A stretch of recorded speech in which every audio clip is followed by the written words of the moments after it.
Tahu nggak sih kalau ada 752 saham di Bursa Efek Indonesia yang bisa kita beli? Tapi saham apa ya yang bagus untuk diinvestasikan?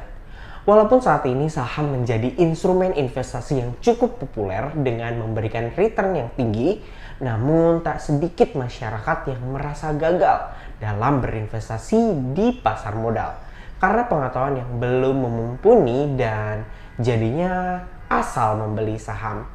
Sejatinya pengetahuan terkait cara memilih saham terbaik adalah hal terpenting sebelum investasi.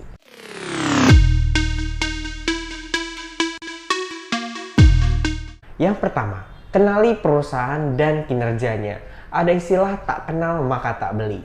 Beli saham jangan karena ikut-ikutan orang lain, karena dihasut, dirayu, atau diiming-iming membeli saham tertentu karena dibilang saham ini pasti naik. Ini sama saja seperti beli kucing dalam karung loh. Tetapi belilah saham yang Sobat Cuan telah mengenali perusahaannya dan reputasi manajemen perusahaannya. Bergerak di sektor apa, produk atau jasanya apa, semua itu dilakukan dengan cara analisis. Dicek terlebih dahulu siapa manajemennya, ada aksi korporasi apa, laporan keuangannya sehat dan masuk akal nggak sih? Dengan begitu beli saham pakai otak, bukan nafsu, apalagi ikut-ikutan. Sehingga hasilnya pun jelas dan maksimal. Nggak cuma 5 atau 10% saja, tetapi bisa ratusan sampai ribuan persen. Yang kedua, beli saham yang masuk indeks tertentu. Bursa Efek Indonesia sebagai self-regulator organization merilis beberapa indeks daftar saham sesuai karakteristiknya. Tujuannya agar investor lebih mudah memilih saham. Misalnya indeks LQ45 berisi daftar 45 saham pilihan atau unggulan. Selain itu ada indeks lain seperti Kompas 100, Pevindo 25, dan indeks terbaru ESG Leaders. Saham-saham yang masuk dalam indeks daftar saham biasanya lebih aman dan sudah dipilih yang terbaik atau unggulan. Yang ketiga, lakukan analisis sebelum membeli saham. Sobat Cuan bisa melakukan dua analisis. Pertama, analisa teknikal, kedua, analisa fundamental. Analisis fundamental mengacu pada pendekatan kondisi politik, ekonomi, serta tren usaha. Sobat Cuan bisa melihatnya melalui laporan keuangan perusahaan, rasio-rasionya seperti ROA, ROE, DAR, hingga valuasinya. Lakukan screening dan filtering dengan teliti, dan pilih yang fundamental keuangannya paling baik.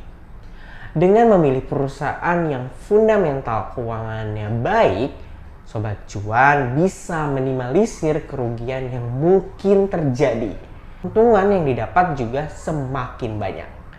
Analisa teknikal menggunakan pergerakan pendekatan saham pada rentang waktu tertentu, termasuk harga dan fluktuasi, serta informasi titik tertinggi dan titik terendah saham dalam analisa teknikal. Analisa teknikal menggunakan indikator-indikator untuk memperkuat analisa seperti stokastik, MACD, volume, dan indikator lainnya. Yang keempat, pantau tren harga saham. Dalam hitungan menit bahkan detik, harga saham bisa berubah loh. Pergerakan harga saham disebabkan adanya permintaan dan penawaran. Permintaan dan penawaran banyak penyebab faktornya. Ada eksternal maupun internal. Jadi rajin-rajinlah mengamati pergerakan dan tren harga saham agar Sobat Cuan tahu kemana arahnya.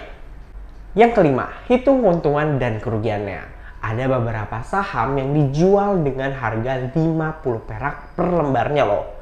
Di investasi saham, Sobat Cuan hanya bisa membeli dalam satuan lot ya, di mana satuan lot terdiri dari 100 lembar saham. Jika membeli satu lot saham dengan harga per lembar hanya 50 perak, artinya hanya perlu membayar 5.000. Sobat Cuan sudah berhasil memiliki saham sendiri. Tidak perlu membeli yang mahal. Pilih yang sesuai kemampuan saja. Nah, itu tadi 5 tips cara memilih saham terbaik. Sobat Cuan masih perlu banyak belajar dari seminar ataupun buku-buku toko pasar modal. Ilmu dan pengalaman investasinya bisa kita ambil. Kita juga perlu untuk update market, membaca berita, dan mencari tahu apa yang sedang terjadi di ekonomi global, regional, dan Indonesia sendiri. Nah, kalau kalian tertarik mengenai edukasi pasar modal lainnya, jangan lupa untuk like, komen, dan subscribe ya. Rizal, Stock Now, Get to Know, Stock Now.